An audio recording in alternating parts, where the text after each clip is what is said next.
नमस्कार मित्रांनो, माझ्या मार्केट चॅनलमध्ये तुम्हा सर्वांचे स्वागत आहे.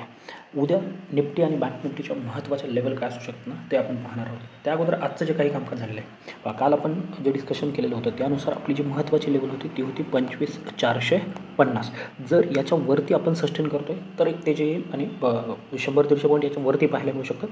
आणि डाऊन साईड तर क्लिअर कट होतो जोपर्यंत ॲटलिस्ट 320 आणि खरं तर जी डाऊन साईड आहे ती आपली आहे 25,200-220चा जो झोन आहे त्याच्याखाली. तिकडे तर मार्केट जाताना पाहायला मिळालं नाही आहे.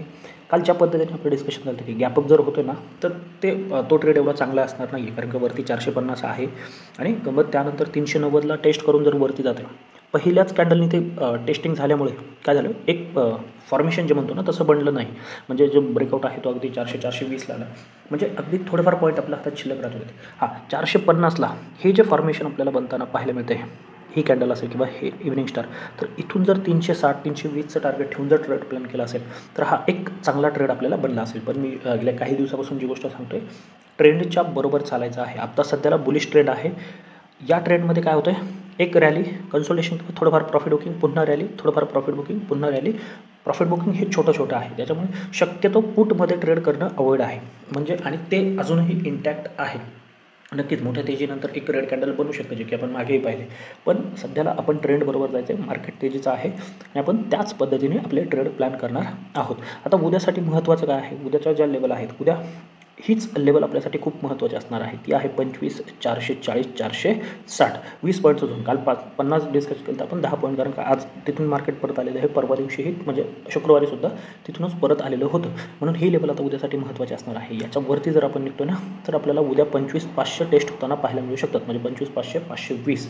जर याच्यावरती आपण निघतोय तर 575 आणि 630 या लेवल आपल्यासाठी ओपन होत आहेत. 630 येण्याची शक्यता सध्याला थोडी कमी दिसते, कारण का इव्हेंट 2 दिवसांनी आहे. फेडचा असेल किंवा इतर जे आहेत ना 2 दिवसांनी आहेत. मग त्या अगोदर एक मोठी मुवमेंट येण्याची शक्यता थोडी कमी होती आहे सध्याला. जर काही आलंच एखादी न्यूज तरच आपण 630 या लेवलसाठी ट्राय करू शकतो. आता डाऊन साईड काय आहे, तर डाऊन साईड सध्या मी तरी स्वतः अवॉइड करण्याच्या मूडमध्ये आहे. तरीही अगदी तुम्ही ॲग्रेसिव्ह ट्रेडर असाल ना तर ही लेवल मार्क करून ठेवा. ती लेवल आहे 25,320. म्हणजे आत्ता जर पाहिलं तर आपल्यासाठी हा झोन बनतो 100 पॉईंटचा. खरं तर 420ला तुम्ही इथे ट्राय करू शकता एक छोट्या मोठ्या क्वांटिटी. म्हणजे जर तुम्हाला 10 लॉट करायचे असतील तर 4-5 लॉट इथे आणि 4-5 लॉट 50च्या वरती करू शकता. म्हणून हा जो 100 पॉईंटचा झोन आहे ना, इथे तुम्ही या पद्धतीने रेंज प्ले करता येत असेल तर नक्की ट्रेड करा, अदरवाईज अवॉइड करायचं आहे. आता 25,320 जर ब्रेक होताना पाहायला मिळतो आहे तर एक छोटा मोठा पुढचा ट्रेड बनेल. मी अजूनही छोटा मोठाच म्हणतो, कारण का जर डाऊन साईड आहे ना ॲक्च्युअल ती आपली 25,220 ही जी लेवल आहे इथे याच्या खाली सुरू होणार आहे. म्हणजे या 100 पॉईंटसाठी तुम्ही एक ट्रेड प्लॅन करू शकता, ज्याच्यामध्ये हे 275-260 हे पहिलं टार्गेट असेल आणि त्यानंतर 200-220 हे दुसरं टार्गेट असणार आहे. या मार्केटमध्ये काय होते पहा, थोडं चार्ट छोटा केला की तुमच्या लक्षात येईल. गुरुवारी जी काही तेजी झाली किंवा त्याच्या अगोदरही एक तेजी होती आहे आणि मार्केट पुन्हा साईडवेज झोनमध्ये जाते. आता हा झोन आपल्याला क्रिएट होताना पाहायला मिळतो आहे. पण जर तसं पाहिलं तर एक फ्लॅग अँड पोल फॉर्मेशन आपल्याला बनतं आहे. जर याच्यावरती मार्केट सस्टेन करतं आहे, कदाचित उद्या करण्याची शक्यता थोडी कमी आहे. पण जर झालंच उद्याचं क्लोजिंग इथे कुठेतरी येते ना तर पुन्हा एवढ्या एका तेजीसाठी आपण जी इव्हेंट होणार आहे तेव्हा तयार होत आहोत, जे की आपलं विकली टार्गेट आहे. कालचा व्हिडिओ पाहिला नसेल तर पाहून घ्या, खाली डिस्क्रिप्शनमध्ये लिंक आहे. म्हणजे तुमच्या लक्षात येईल की आपलं विकली टार्गेट काय आहे. आणि त्याबरोबरच जर तुम्ही टेलिग्राम चॅनल जॉईन केलं नसेल ना तर जॉईन करून घ्या. आज आपण तिथे मिडकॅपचा एक हिरो ट्राय केलेला होता, जो सेटअप बनला होता त्यानुसार. आणि नॉर्मली बाकीचं मार्केट पॉझिटिव्ह होतं, परंतु खूप दिवसापासून जे आपण डिस्कशन करतो की एक्सपायरी इंडेक्स जो आहे ना तो थोड्याफार प्रमाणामध्ये मॅनेज होताना आपल्याला पाहायला मिळतो, किंवा त्या पद्धतीची थोडी अपोजिट मुवमेंट त्याच्यामध्ये पाहायला मिळते. मग तिथे आपण पुट ट्राय केलेलं होतं, अगदी 10च्या आसपास आपण त्याचं बाईंग केलेलं होतं आणि तिथून तो 47-48 म्हणजे जवळजवळ 5x होताना आपल्याला पाहायला मिळालेलं आहे. शेवटी क्लोजिंगसुद्धा 25 ते 26च्या दरम्यान कुठेतरी आहे. म्हणजे तिथे आपल्याला चांगला सेटअप बनताना पाहायला मिळेल. जर असे सेटअप तुम्हाला पाहिजे असतील तर तसं कमेंटमध्ये कळवा आणि टेलिग्राम चॅनल जॉईन करून घ्या. ट्रेडबरोबरच त्या सेटअप पाठीमागचं जे काही लॉजिक असेल ना तेही आपण डिस्कस करण्याचा किंवा तिथे शेअर करण्याचा नक्की प्रयत्न करूया. तर आता उद्या बँक निफ्टी पहा. निफ्टी ज्या पद्धतीने नवीन हाय बनवती ना रोज, बँक निफ्टीचा हाय खूप दिवसापासून पेंडिंग आहे. मागच्या वेळेसही बँक निफ्टीचा नवीन हाय लागता राहिलं होतं आणि आत्तासुद्धा. पण आता सध्याला ज्या पद्धतीचं फॉर्मेशन बनतं आहे, म्हणजे काही काळ थोडं टाईम फ्रेम मोठी केली तर आपल्या लक्षात येईल. 1 मिनिट, 45 मिनटावरती.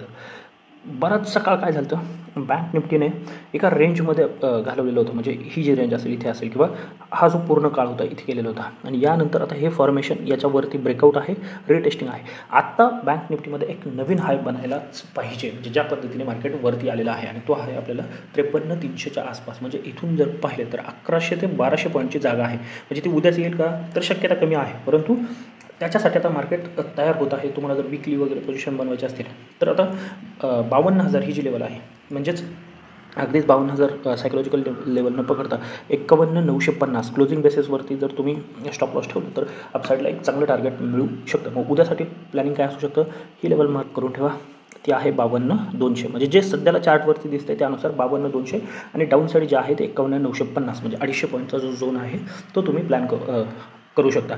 तर त्यामध्येही अगदी 52,000, कारण का आज कोणतीही कॅन्डल आपल्याला त्याच्या खाली क्लोज होताना पाहायला मिळाले नाही, म्हणून आपण 52,000वरती प्लॅनिंग करू शकतो. जर डाऊन साईडला 52,000 ब्रेक होतं, पुन्हा एकदा सांगतो, मागे काही दिवस आपण काय करत होतो, कॉलमध्ये क्वांटिटी कमी होत्या, पुटमध्ये क्वांटिटी जास्त होत्या. आता उलट करायचं आहे, पुटमध्ये क्वांटिटी थोड्या कमी ठेवायच्या आहेत आणि टार्गेट छोटे ठेवायचे आहेत. जर 52,000 ब्रेक होते कोणत्याही कंडिशनमध्ये, फ्लॅट न होतात किंवा गॅप डाऊन न होतात, तर 52,000च्या खाली एक डाऊन साईडचा ट्रेड छोटा मोठा, पण अगदीच 52,000पेक्षा आजचा जो लो आहे ना त्यावरती फोकस करा. म्हणजे 100 पॉईंट तुमचे अजून जातील, परंतु त्यावरती फोकस करा. याच्या खाली तुमचं जे टार्गेट आहे 51,750 800 असू शकतं आणि त्यानंतर 51,500. शक्यता थोडी कमी आहे, परंतु हे 2 टार्गेट आहेत अपसाईड. जर मार्केट फ्लॅट ओपनिंग किंवा थोडंफार गॅप डाऊन होऊन जर 52,050ला किंवा 51,950 इथे सपोर्ट घेऊन एखादा डबल बॉटम या पद्धतीचं फॉर्मेशन असेल किंवा एखादी हॅमर कॅन्डल असेल किंवा कोणतंही बुलिश फॉर्मेशन, तर तो बेस्ट ट्रेड ठरू शकतो तुमचा. इथून पहिलं टार्गेट हे 52,200 असेल आणि 52,200च्या वरती मग आपण 52,500साठी तयार होत आहोत.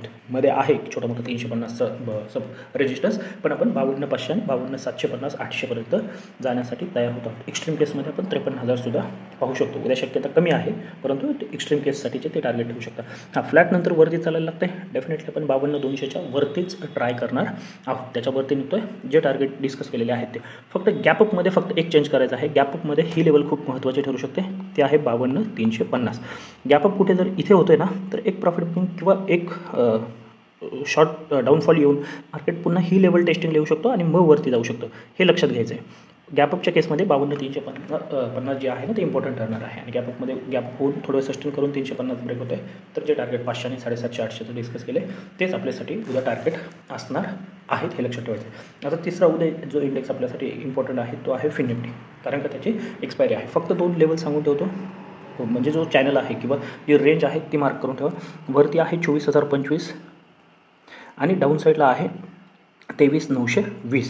म्हणजे हा 100 पॉईंटचा जो झोन आहे ना तो खूप इम्पॉर्टंट आहे. याच्यामध्ये तुम्ही रेंज प्ले करता येत असेल नक्की करा, अदरवाईज अवॉइड करायचा आहे.